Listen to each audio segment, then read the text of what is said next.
मालिया साहब, आपकी ये अदा मेरी समझ में नहीं आई। मिलने के लिए ये जगह क्यों चुनी? ऊंचाइयों पर खड़े रहकर बात करना अच्छा लगता मुझे। अच्छा शौक है आपका, फरमाइए। रोहान के केस से हाथ खींचने का क्या लोगे?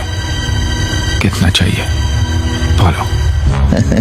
मैं जानता था कि मैं आपको एक दिन इस हालत में लाके खड़ा कर दूंगा।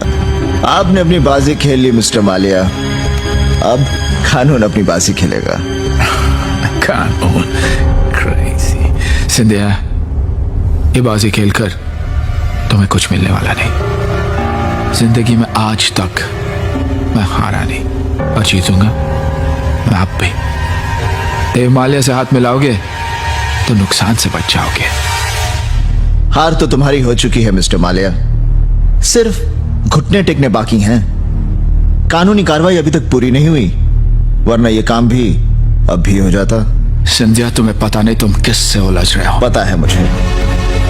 बहुत बड़ी ऊंचाई पर एक गिरा हुआ इंसान खड़ा है मेरे सामने, जिसने एक लड़की के लिए अपने दोस्त की जिंदगी को बर्बाद कर दिया।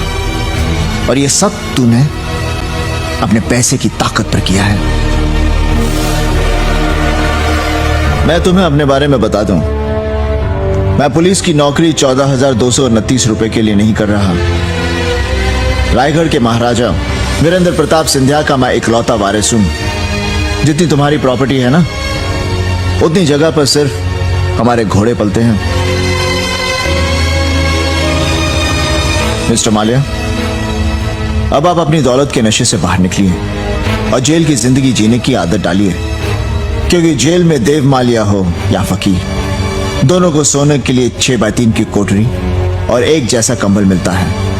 और हां, झूठ और फरेब से जो जितनी भी ऊंचाई पर खड़ा होता है, उसे एक दिन उतना ही नीचे देखना पड़ता है। तुम्हारे साथ यही होगा।